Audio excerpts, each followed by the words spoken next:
Est-ce qu'au lieu de momenter, on appelle ça qui nous a dit, ce n'est pas moi, c'est la femme que tu m'as donnée. Azui tort, azui charge et erreur n'a commettre après son printemps. En tant que terme, Seigneur, sauf que ça n'a évité de la scène de souffler. Sauf que ça n'a évité de la scène de momenter. Combien accuse Dieu? Nazalaka fière ya kobengama Maria Fina mama ni mama parce que banda kumwana nanga bana ubenganga mindage mai pona za mutu ya batu ebele naliaka batu naliaka ba problème te nazalaka bien na mutu nyonso donc en tout cas na pesi bino merci na nyonso ti amore na yayo yango wana. L'homme avait tout kolia ezalaki nyonso azalaki na mayele parce qu'après ça il va dire Congo. Mais l'homme avec Dieu, avec ses capacités, avait échoué. Bien aimé, et ça va tout échouer dans l'onction, et ça va tout échouer dans la grâce, et ça va tout échouer dans le bongo, et ça va tout échouer dans parler en langue, et ça va tout échouer dans ma bonne vie. Il y en a qui échouent même avec Dieu. Il y en a qui échouent parce qu'Adam avait échoué, il avait Dieu.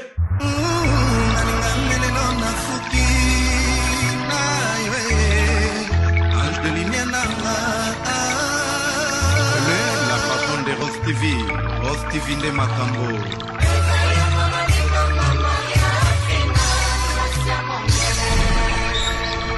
Mama mokonzi kitoko no lokona moya mpokwa bande komona mama Sofia Futa na papa Antonio Peke no nesengo bamboni bankoko.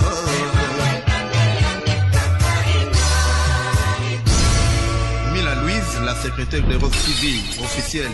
Mama di mama kitoko no posana lengo na kwanga semulite kwanga ngope ya ntesa teme ya ntolula na mwandu ruzitende kusala ba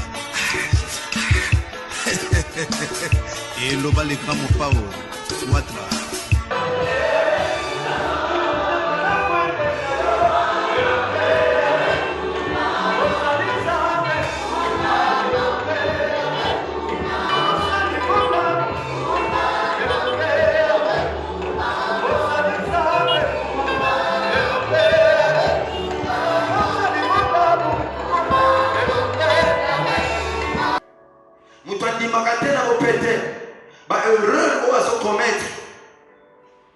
Maintenant, nous sommes dans la facilité.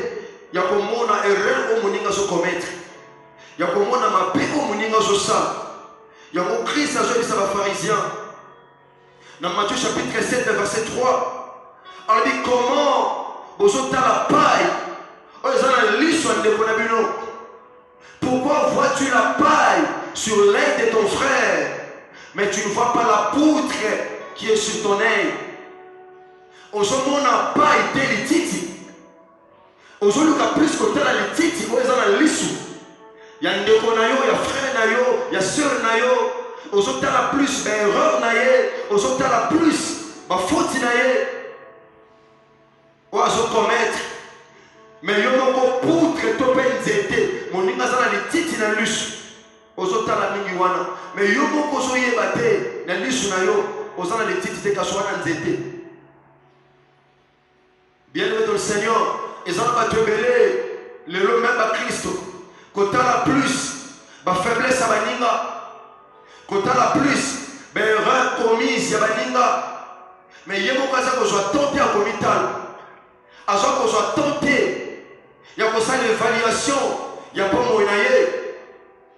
Bien-aimé dans la vie, ceux qui mis sur le braqué dans le talabado. On soit tenté à comital. On soit tenté à Bokunda Ponayo. Et ça va te mêler suite à côté à la coopération de Misupabado. À Zuni, à Salini, à Kewa, à Sonisini.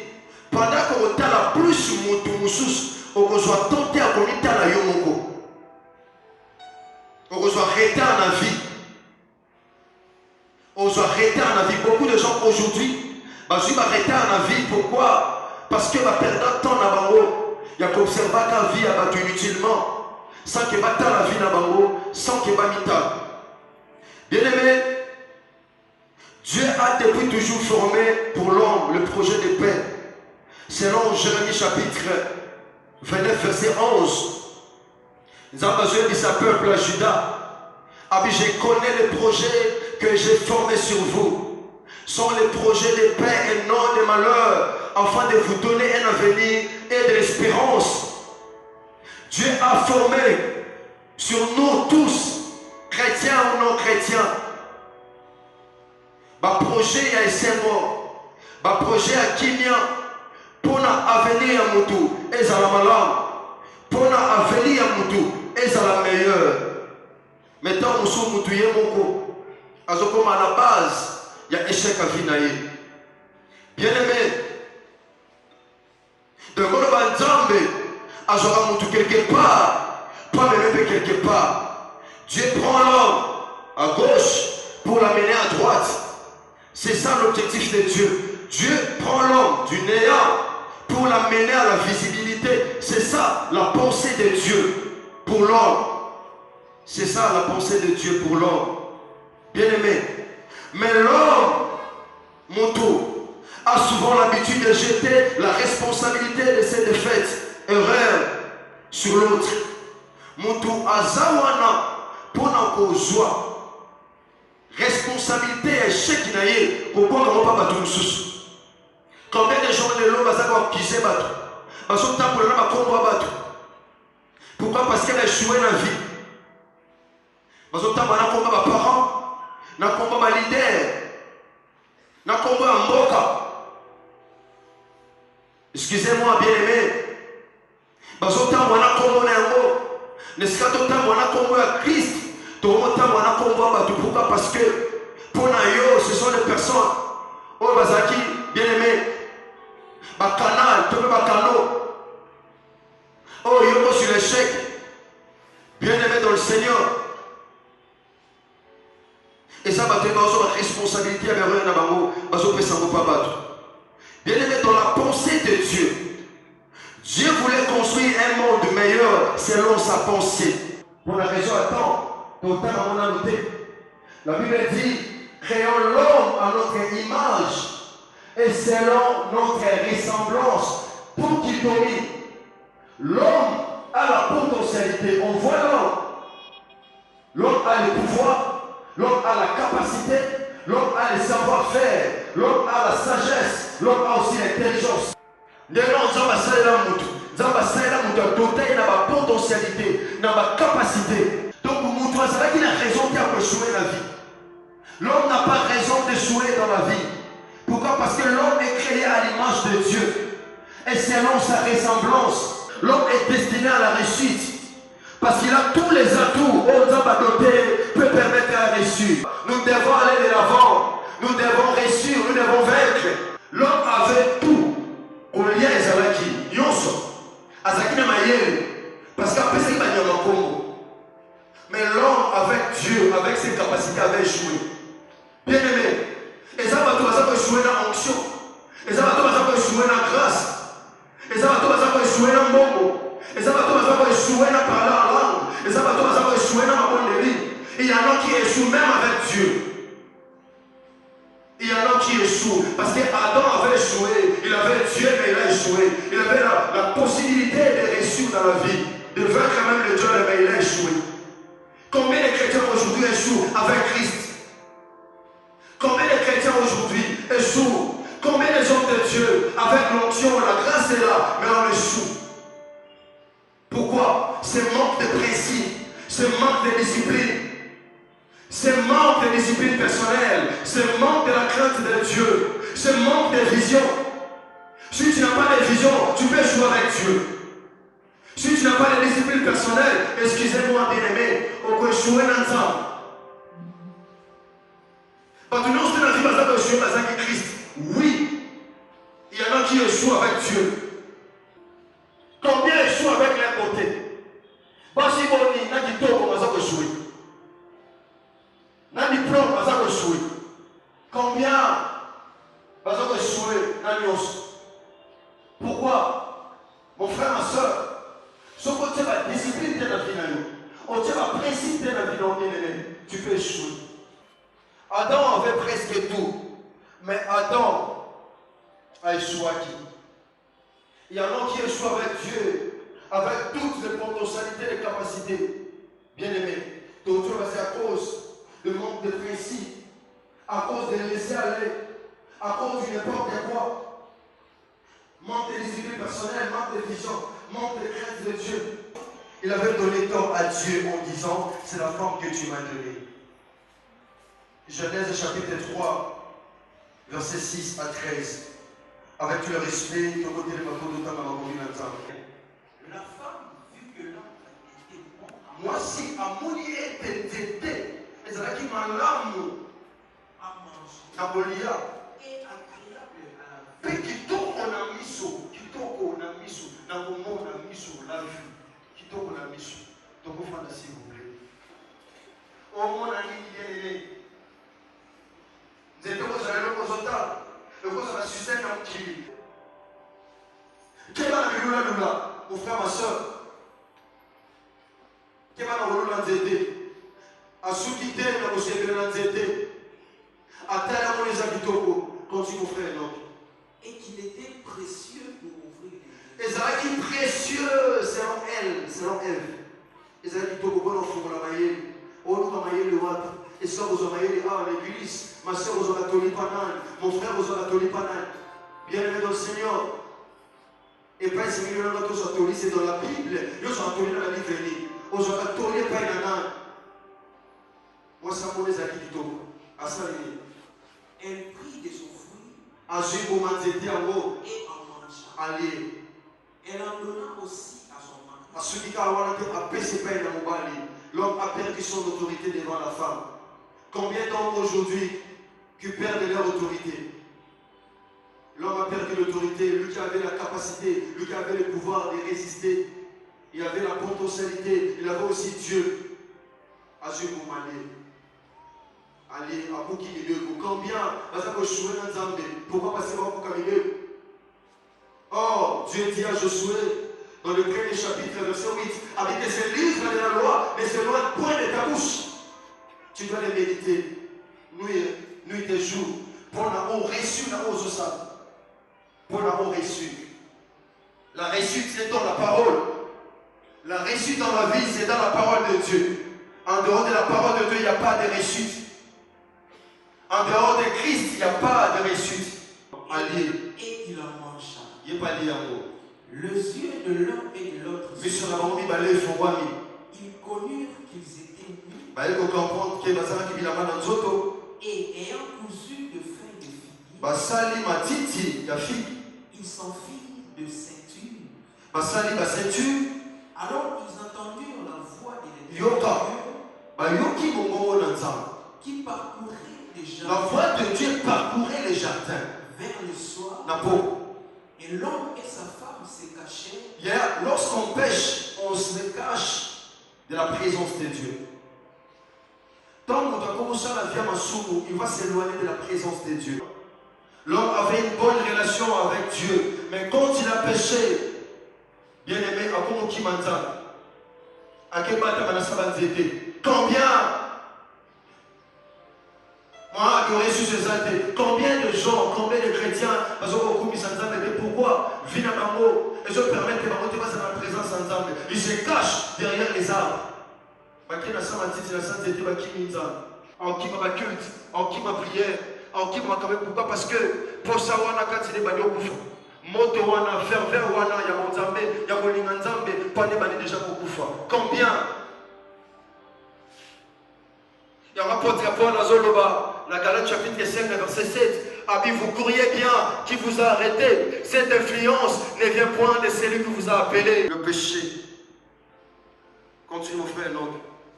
Loin de la face de l'Éternel. Merci mon frère, non? Loin de la face de Dieu. Écoutez, pour la ligne, pour la raison de temps, la suite, il y a plus longtemps. Tu as verset 13, dans Genèse chapitre 3, verset 6, tu as 13. Zabatuni Ozawa. Abinabatani parce qu'il avait zate dans le nom au sol. Zababi, est-ce qu'au lieu de momenter, on a vexé qui dit, ce n'est pas moi, c'est la femme que tu m'as donnée. Ajoute tort. azui charge erreur na commettre après son panzam. En tant que terme boloba. Seigneur, so pesa na FT na scène na souté. So pesa na FT. Combien accuse Dieu? Combien bon ça tort? Bon ça responsabilité de non on peut s'apanza. Ah Seigneur, ce n'est pas moi, c'est la femme que tu as mise à mes côtés. Nzambe nazala muta kimia. Mbongo ndo pesa na oko kwa shela mote ona komi obulu. Nzambe nazala kimia kitoko pesa na oko kwa trop tout sur libali. Et ça, on va atteindre comme un chef, et on a commencé à passer. En d'autres termes, c'est comme ça. Nous avons précieux pour le loco, nous avons précieux dans la canal, il y a du soumou, et dans la canal, il y a des paix. Non, c'est pour la gloire de Dieu. Tout ce que Dieu nous donne, c'est pour sa gloire. Ce ne sont pas des canaux. Où est le là? Où est le sa mission de là? Pour tout ça, le sous. Ah, mais ce n'est pas moi, c'est la femme que tu as mise à mes côtés. Donc l'homme a pris la responsabilité de ses erreurs, a pris son panzan. Nous avons dit, ah, là que l'on a moi si, elle sous moi ça vous comprendre. A tout dit moi si. Paul nous savait, ce n'est pas moi, c'est le serpent qui m'a séduit. Moi s'il fallait libérer, elle fallait libérer à ça la repentance. A eu erreur la commettant qui a jamais été nyoka.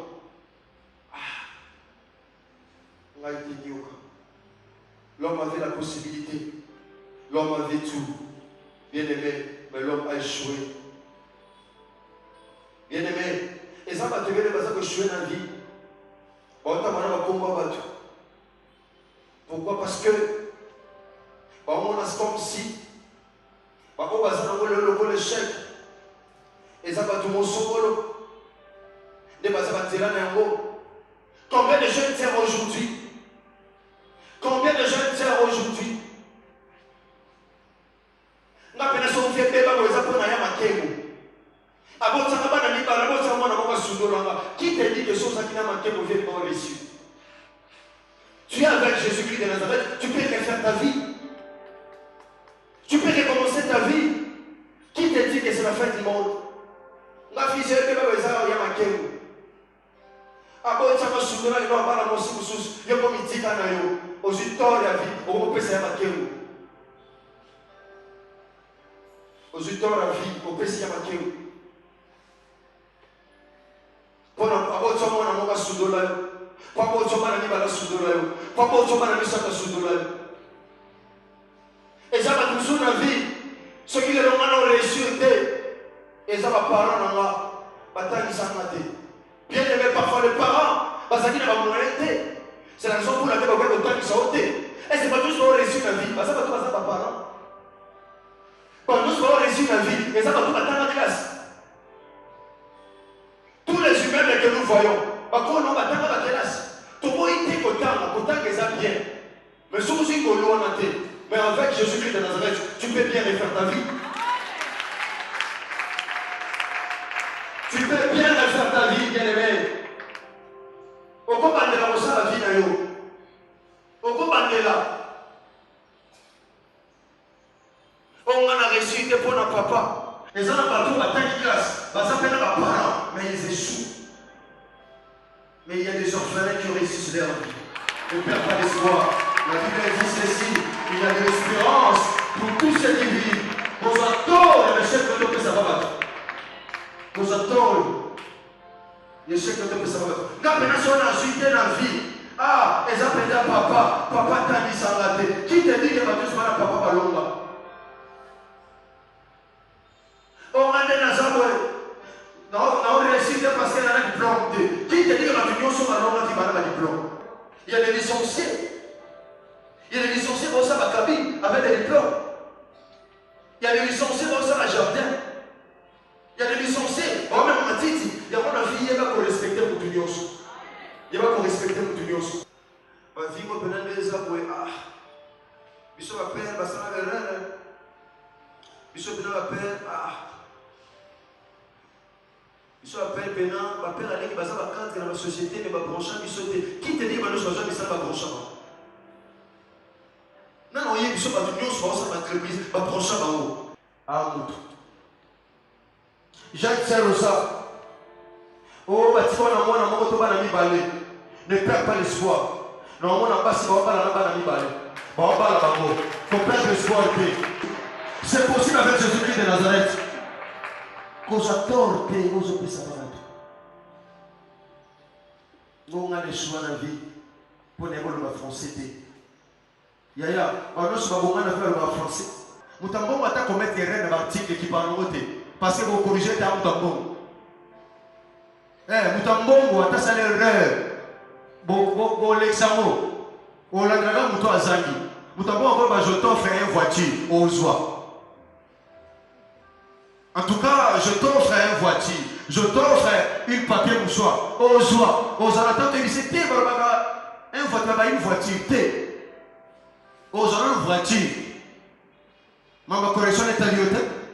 Bien aimé, tu as des potentialités. Aux alatants, ma coquille. Aux alatants, ma pour échouer. Ah, c'est fini. Ma balle, je ne sais pas moi. Ah, t'as pas envolé. Moi, ça va aller ça. Papa, on y va. On a dit aujourd'hui. La Bible dit la nature les anciens tels pas. Nature les autres qui sont les gens enseignés. Mon frère, ma soeur, sans ma discipline personnelle, on peut échouer. Si on dit à maman, on peut échouer. On peut échouer avec Dieu. Exode chapitre 4, verset 1er. Voici une mécroyant point. Moïse a été par Pharaon. Habitala. Nzambe bondi mangate. Bondi mangate nde na zabongo. Bakoyoka ngate. Ndebna ba yebelinga na ndimite boyoka mbongo nanga. Mais ils diront kasi bakoloba l'Éternel n'était point apparu. Nzambe abimela kino yote rufundo ezama kubalukuta. L'Éternel lui dit Nzambe alobi na Mose. Qu'y a-t-il dans ta main? Ozana nini na maboko. Bien aimé, ozana nini na maboko. Nzambe poisse quelque chose a olukate loko eza libanda na olukaka ozana na maboko. Alléluia. Nzambe poisse le miracle a olukate eloko bombo kunda na sama bele. A oluka ozana ngo. A oluka o simbi. A oluka o yo simbi. A oluka musala na o salaka. A oluka commerce vidana o salaka. A oluka commerce makala na o tekaka. A oluka diplôme décision ozana ngo. Yango ka que Dieu va utiliser. Nzambe poisse quelque chose a olukate zonga classe. J'ai un diplôme en master, tu as un doctorat. Il y a ma doctorat, il y a ma BD, tout dans la classe. Tant ma coquille zali, tout dans la classe. Maintenant, si Dieu veut faire quelque chose dans ta vie, il n'a pas raison de dire ça, j'ai un diplôme, salabo. Nzamba tuni Moïse, abi, na maboko no, wananini ma soeur. Yosoloba, osope ça va tout tort. Mais dans ta vie, il y a quelque chose. Au moins, le logo, ça va coûter ma maboko, on a plus. Bateau basali sont l'erreur. Yango ça va échouer. Mon envoi c'est que tu as en main. Oh bateau souba au monde en main. Yo monte quelque chose au monde en main. L'homme d'ordinaire, l'homme voit souvent ce qui est chez l'autre. Moutamon a plus peur l'oula ou ça va m'ninga. Yango ni moutamon ko se sous-estima comme mon apamba. Dans vie, mon frère, ma soeur, on va quitter comme mon apamba. Quand on va dire eh il est bien, il y a sa PMT. Il y a une chose dans le monde. Eh, il est bien en Zamoulaï, et ça doit aller qui vous coussez là.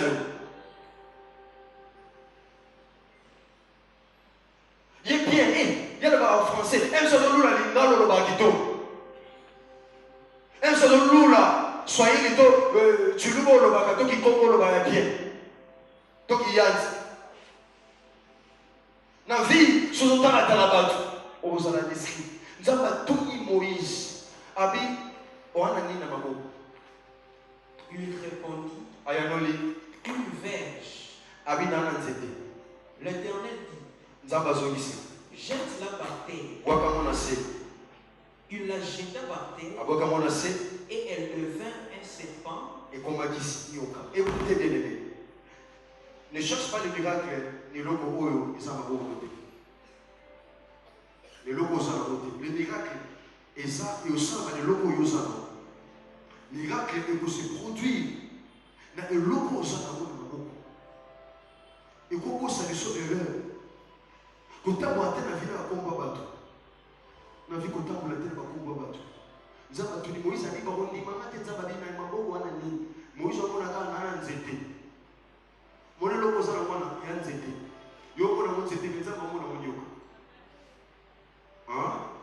eloko osimi wana omona mo verge omona mo nzete me nzambe amona eloko mosusu parce que biso tomona te nde nzambe amona ndenge oza komimona c'est pas de la manière dont Dieu vous voit. Ndenge oza komimona eza ndenge nzambe amona o te oyo komimona pauvre Dieu te voit riche oyo komimona stérile Dieu te voit avec tes enfants oyo komimona chômeur nzambe amona mosala oyo komimona échoué moto oza échoué na nyonso mais nzambe amona oza koavance. Voilà pourquoi biso bato na nzambe tolobaka langage moko te mais oyo ekokisama na bino c'est le langage de Dieu. Langage ya bato na bino ekokisama te ekokisama te mais c'est le langage de Dieu parce que Dieu a une pensée pour toi. Nzambe asalaki kaka nzete oyo ezalaki na maboko na ye. Merci. 2 Rois chapitre 4. Une femme d'entre les femmes des fils des prophètes. Mwasi moko kati na basi ya badisciple ya prophète Élisée agangi epai na Élisée le prophète na koloba ton serviteur est mort mosali na yo mobali na nga akufa et tu sais que ton serviteur craignait mpe oyebi ete mosali wana wazaki mobali na nga abandaki kobanga nzambe me atika baniongo mokolo niongo aye prendre les deux enfants azwa bana mibale oyo mobali atikelanga yaya yoka tu vois cette femme soki mwasi oyo azalaki mpasi te tibasa lelo elle pouvait aussi commencer à accuser son mari. En tout cas peut-être hier oyo mosali na nzambe ndenge nini oyo yango nga mpe basali na nzambe na lapi akufa atiki mpe na niongo atinga mpe na bana mibale sikoyo na osala ndenge nini yango ozwa tort apesa kwa moto akufi siko moto osakufi opesa tort eza bato so bapesa tort ti babato osi bakufa nga pena yana biso ana kufa moto asalanga mabe biso chef na biso ana kufa moto sakufa opesa tort mais nous sommes un bon mot. Tu peux réaliser de grandes choses que lui. Vaut mieux chez vivant que le mort. Nous sommes un bon mot. Nous avons la capacité à réaliser ma camamine de le camoto sakufi. Mais pourquoi nous sommes limités? Pourquoi moto sakufi a tué na bagnon? Cette femme, batika na bagnon, ma se limite à quitter. A se limite à quitter. Aïe pas Élysée. Abi mosaki na yo, mobile na kufi, a tiki na bagnon. Mais na yé ko loka solution. Cette femme, alors on a une solution à toute la situation à Zalaki. Yaya, problème dans la vie, nous avons dit qu'il y a un problème. On peut s'attendre pas parce qu'aujourd'hui, il y a une solution. Il y a un problème aux enfants. Et ça, on va te mêler, parce qu'il y a un problème, parce qu'il y a un chômage, parce qu'il y a un péché, parce qu'il y a un problème. Pourquoi? Parce que, parce qu'il y a une solution, il y a un problème. Donc, le problème, c'est qu'il y a un problème. Cette femme a une solution. Abi osali na yo azali mobali na bakufi batika na banyo batika na problème. Et en fait c'est pour azwa bana na nga mibale akomisa bango baumbu natira maboko pa mobali aza te bana mpe bazala te. Verset 10. Élisée lui dit. Élisée ayebisi que puis-je faire pour toi? Nakosala nini mpo na yo nakosala nini? Aujourd'hui Dieu pose la question à une personne. Dis-moi, qu'as-tu à la maison? Yoka a posé la question Ibale. A posé 2 questions. La première question, que puis-je faire pour toi?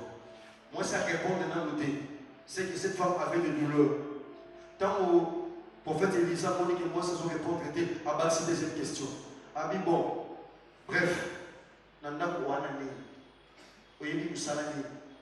Yo kamasuki oyebite kobo musamantaka oyebite et tatate ate biso alobi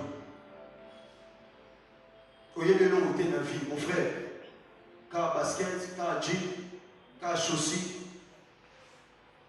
ka match coupe d'Afrique aussi ka Ligue des Champions oyebi ni toleri oyebite mécanique oyebite mais Dieu te pose la question on a n'a pas nani. Pas Moïse, à ça les locaux ça dit na maboko. Mais nous avons compris de motion. Na maboko moni le loté. Accompagne moi ça cause de l'eau na ndako. Atunye na ndako wana ni. mon frère, ma soeur, papa, maman, on a quelque chose qui est aux autres minimiser. C'est avec la chose là que tu minimises, il y a mon miracles qui se produit. Quand on a souffle, on a commerce à ma cala, on commerce à ma carrière de tata, on commerce de vidawana, on commerce à kawa, il y a spaghetti au thé, c'est avec ça que Dieu va opérer les miracles. Moi, c'est Yanoli. Ta servante n'a rien du tout à la Yoka, habite ta servante n'a rien du tout. Donc cette femme avait minimisé même le pain qu'elle avait. Au moins, il y a l'homme minimisé. Il y a un Dieu est capable d'opérer le miracle même dans tes faiblesses. Attends, jamais de plan. Dieu va faire le miracle avec le pain que tu as. Abi, Moussa a un long côté. Il y a une personne qui a un long côté. N'a rien du tout. Donc, on a un long côté. Mais il y a du commerce. Mais on a un long côté. Pourquoi? Parce qu'il y a un long côté à la monnaie. Et là, on peut commander le feu pendant un homme qui est. Et là, on peut commander le feu pendant un homme qui est. Nous sommes comme mais on qui est en monté. On peut commander le dé. On le cause à Moussa Nanza, on monnaie la vie. Par principe, on y évite. Moussa Nanza, mais Kogo, Kofiba, Kolokuta, Moï, on peut Moussa Nanza, on monnaie le nez. Oh, comment l'eau, il faut préparer le lot. Qu'un vase d'huile. Yoka, ça, ça dit, mon combat, fruit. Moi, fruit ma fouta. Moi, fruit ma fouta. Moi, fruit ma fouta. Continuons, frère. Et il dit, Alobinae, va demander au dehors des Kende, vases. chose en relation bien abattu. Kende, des femmes bidon. Chez tous tes voisins. Papa voisin, n'a été chez tes voisines. C'est que cette femme avait de bonnes relations, n'a pas chez tous tes voisins. Azaki la relation bien n'a pas si peine à mibal. Il va généraliser. Ok, avec 5 bidon. De vase vide. 5 vase, où est-ce vie? Au défaut, ma fouta moutouté. Quand ma fouta au sana, n'est que boucher tellement na main na moko. C'est là que ma fouta logo défait l'onde. Et on a un euro, Zama Mayata au salon grâce. N'est que boucher tellement na main na mo. Quand que logo Zama Jaka Tilo ya wete le bisayo. Ozo kanga bien été nazo ye bisayo. Quand la commerce va d'abord na pamba ya Zama Mayata au tele bisayo. Quand la diplôme maman yoto wana ya Zama Mayata au tele bisayo. Quand le logo va devant na pamba, c'est à travers ça que le Dieu de mon père Mayata va faire quelque chose dans ta vie. Le logo va pouvoir minimiser. Fiancé va pouvoir minimiser pour Moussa les athées. Quand on a un état, on relever. On peut s'assurer ne pas battre.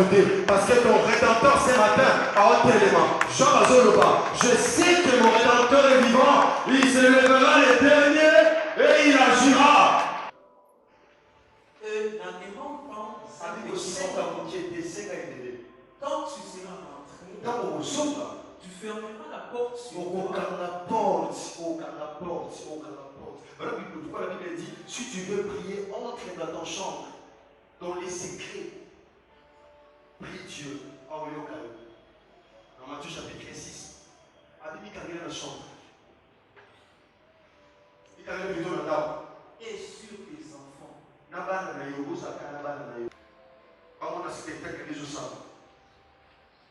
Tu verseras dans tous ces vases.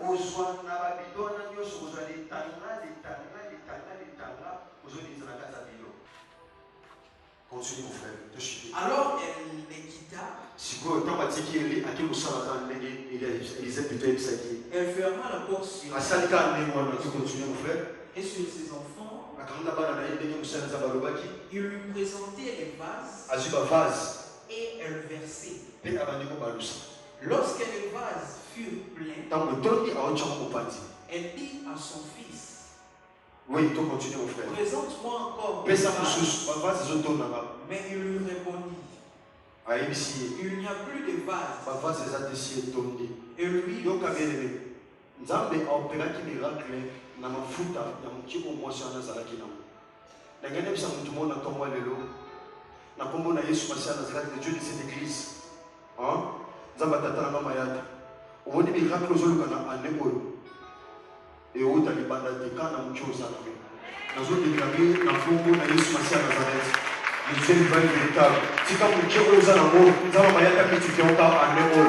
nazobisa moto akondima bato nyonso te kaka oyo oza nango nazotia bato bazondima kaka ozondima ezosalamela yo makoma elobi toza bato tozela te tomona bongo tondima me tondimaka nanu yaya bongo tokomona nsima yango nazotia moto akondima na ntongo lelo okopesa tole pa motu te le dieu de mon père mayata je prêche sur son onction akomultiplie moki oza nango kaka commerce ozosala kaka mosala ozosala pendant que nazoloba le dieu de mon père abana komultiplie vie ya motu moko amultiplie commerce ya motu moko amultiplie finance ya motu moko amultiplie bacapacité ya motu moko okovivre exploit esprit ya vie na yo ebanaka na février oyo ezobanaka lelo kaka ozondima ezosalamela yo opesa tole mpa bato te opesa tole mpa bato te tika bacola tika baseka bana bakende na miongo te atuli oza na nini abika mafuta moke abikende bikangela na ndako mafuta ekomi ebele afuta baniongo nazoyesa motu moko sokopesa erreur ya bino mpa bato sokopesa bato tort Dieu fait quelque chose pour refaire ta vie ce matin alinga na vino ya sika na ntongo lelo alinga na vino ya sika na ntongo lelo ayebisi yo bien aimé mikangela na ndako kozala libanda te ani komultiplie mafuta ezokoma ebele mafuta vi na yo yaya ekoma ebele na ntongo oyo c'est possible oyo eza possible pa bato mpe sumasana zalaka eza possible kana mosala mokiana oyebi tika bato bacola tia bato baseka kana toleli wana kana kokanga suki wana kana kotonga wana kana commerce wana kana mosala oyo oyebi eza mosala oyo na nzela na yango nzambe osala miracle aolukelo balipanda te kaka mafuta oza nango odefa mpe mafuta pa bato te ozwaka balido moso amona isikomisi ya suki mais azwaki eliki atyoke mpe na nzambe ya Élysée et c'est Dieu avait opéré le miracle oza koesue parce que totala mingi berere ya passé ya vie na yo parce que bato basali so berere parce que bato basali so berere omona berere ya vie na yo te c'est possible que tu refasses ta vie avec Jésus-Christ de Nazareth c'est possible mais ça va aller avec Jésus-Christ de Nazareth ça va aller et le monde est sur ma Nazareth au Simba attends la mission mon démon avait été Simba dans le plan on a décidé au Simba mais ça va aller au Simba ici ceux qui ont fait le choix d'Azareth mais avec ces dieux ils sont faits manger de la foi en Christ tu n'échoueras point et ça t'amène à la division on sait que ça nous donne le haut Abi réussite à la amina yo, réussite à accompagner yo, réussite à la yo. Ah, il y a ta vie dans le pas. Abi le bonheur et la grâce m'accompagneront tous les jours. Nabi alors bonheur peut casser accompagner yo. Échec comme ennemi na yo, échec comme ennemi na yo, échec ennemi à gauche, yo ennemi à droite. Dans un samedi on dit ma, on va souhaiter pour longa parce que nous avons ton numéro avec un moussin et l'église moussin a eu choisi au matin avec mon dévoté à la sœur avec un beau anicolo il a dit dans sa parole voici mon serviteur il montera il s'élèvera il sera très haut placé quand tu vas dire toi tu vas monter que nous avons bien nous pas au dimanche moi tu vas voir au matin au matin au matin il faut les avoir le matin après la parole à sa tête après la classe à la montée après français à la montée après anglais évité après plateau pour la fata à la santé mais c'est Dieu qui donne l'inéant à la visibilité il va te prendre à vos soyaux puis à l'union à vos petits là à vos petits à vos soyaux on peut s'attendre pas là et les bons amis s'il vous plaît son côté ma bien-aimée on peut s'attendre pas là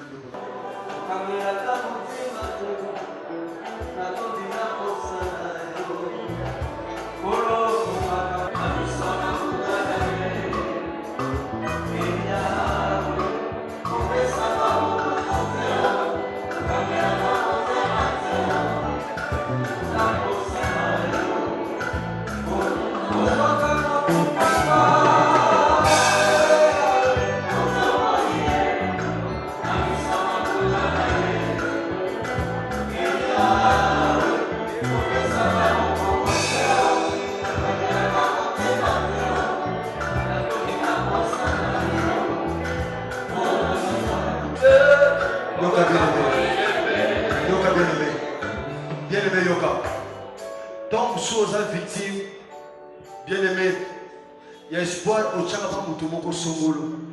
Au tchanga pas yaya, au tchanga pas papa, au tchanga pas muninga to pandeko. Alors que la Bible dit maudit soit celui qui se confie à l'homme, mais béni soit celui qui se confie à l'Éternel. Le Seigneur, na kanisa ke chaque vie na meza qui tata mwasi. Na kanisa ke zaki ngola bo tsanga ba. Nzoka na ngepe ko faire finanga. Na komema kwa kise ba tota mwana ba komba ba. Le Seigneur sana ngolo. Ko le sana ngolo na mona ka shekite. Sana ngolo ni mona teke na suki. Sana ngolo Seigneur na ni mona teke na suki.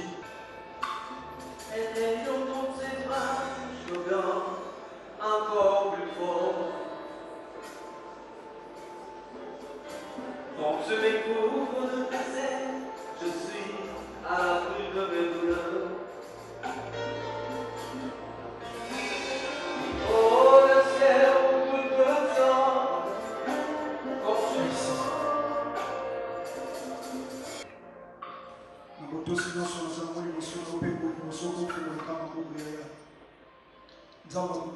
assemblée pour le peuple au sacré. Dans la responsable minée de Nzam, va comprendre ce que la responsable de pour Yondo Zalaki Nzam. Amaloa Logikolo, ce qui pour le niveau tambi va trouver espace. Ce qui pour le niveau Kakayeti, peut-être, les Kongelaza ou Azal et l'autre. Na pesio merci Nzam solo pe Abomoui. Pour nous convaincre que les thèmes de mission que sont aux âmes comme ils ont pour les olinga, ils ont été collés pour la moyenne, ils ont voulu, nous avons solo payé à Bomoï.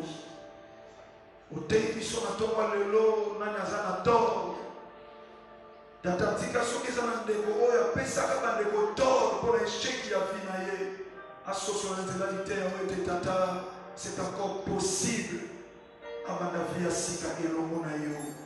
Ataba yaba boye ki kofula, ataba parole boye ko soutenir, ataba chef kolo mamena vidi, kolo avec toi c'est encore possible de pouvoir recommencer encore Seigneur et à côté de la carte réussite. Pamola Moussali Nayo, pamola tous les serviteurs ainsi que l'équipier sont de cette église et enfin papa, pamola biso petoya kito yoka lilo banayo. Oula mavesa nikolo biso reste la journée. Et ça va toujours honte de cette semaine. Il y a recommandé, nous savons que vous allez le 20, le dimanche prochain, entre tes mains. Ça n'a pas besoin de quoi la tata. Ça n'a pas besoin de quoi la mokonzi. Ça n'a pas besoin de quoi la mokangolinza. Oui, mais pourquoi même de l'autre côté, toi tu sais ça. L'homme voit ce qui frappe les yeux, mais c'est toi qui vois ce qui est à l'intérieur, ce qui est caché. Quand le bon a le 20, la chauve sur l'autonomie. Tika zamani nyosho kwa lukumu na yo. Na kwa mkono na biso Yesu Masiya Nazareti. Zamba solo pia Mungu. Makasi tena kia basantu zamba sese. Zamba makambo kulusha kwa zaka uwepo kwa kufa sekwa zaka kono. Mama na bana na ye. Kokoka. Sia. Oui maman, bonjour. Le dimanche, je crois premier dimanche dans la Kisasa. Maintenant, nous avons dit non. C'est on nous a nango pasteur que non oyo comme sanza menayo. Mais pourquoi pour nika église à passer de la foi? En tout cas, nous avons ici ma classe dans le sens que nayo kilumba. Parce que nous avons déjà na kolia na komelati. Le bande mutisa vina biso donc nous sommes na koya biso. Nous avons lilo parce que sans Nzambe ilobisa. Donc nazana ici makasi kutoka liloba ya Nzambe. En tout cas, elendi singa lisusu pe singa so courage pe singa pe susu makasi. Donc nazana ici makasi. Vraiment batu musu wangi batu na biso pourquoi maman Maria sera zana Kisasa l'église c'est belé. Mais pourquoi préférer au Kota pas passer de la foi? Oui, parce que à partir de Poto, nous sommes la peine à passer de la foi en ligne. Donc, à ça passer, nous avons pensé à lundi, Sakanga, donc, en tout cas, à ça papa. Merci beaucoup. On va pas fan, il y a Rose TV, abonné à Rose TV. On va se faire dans la chaîne. En tout cas, merci beaucoup. Vous continuez à vous abonner.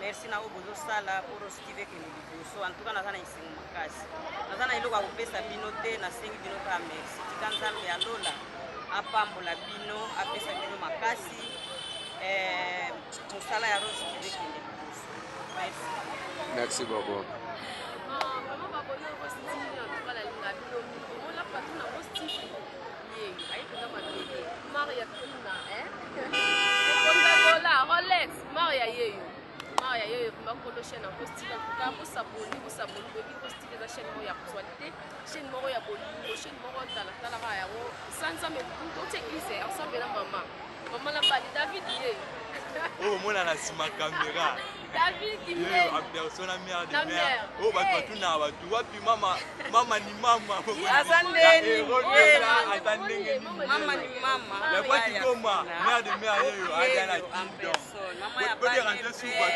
mère de mère yo wana donc mama ya bana pele na pesi mbote nanga na libota nanga mokuba muito obrigado cumprimento a minha mãe Maria Sofia. Que Deus te proteja, que Deus te abençoe. Nós lá fiere a governar Maria Fina, mama ni mama, porque banda kumwa nanga, bana ubenga mãe das mães, por nós muito ya batribili, na linha gabati, na linha ba problema de, na sala gabia na muito nyonsa. Donc en tout cas na pesi bino merci na nyonso. Tia morena ya yo yango wana, Galobi Pia Morena na kati ya Frankfurt. Mwasi ya papa Daniel Veloz. Mwana nanga Veloz, mwana nanga. Donc Mana Milu Tumba Louis ya yo pe yango wana. Talaka yo mulakisi nzela. Donc Tokos, ya yo yango wana. Ose bele soki na bando kwa kabino nyoso. En tout cas, tout ça, ce qui est journée mobile, bambote na bino yango wana na pesi pe bana na ngai mbote Faz favor Mila Louise pema ya mama wana pesa awa oya pesa ngesengo ya kubenga mama Mila Louise la secrétaire ya Rose TV officiel donc wana pesa mwana ya liboso ya mama Maria oya salanga pesa pesa ngai sengo ya kubenga mama. Merci beaucoup na bino nyonso na lingi bino mingi ale bizu mama yego lia kaba na yego lia ngula kapela mama mera yego lia ngula kapela nde makamba elo mo razala na susala ko ngule betele na moye na sokola na ngula bande ko ngule betaki me me ongataki nano zela ngula na sokola ngula ki ngula kapela wale wale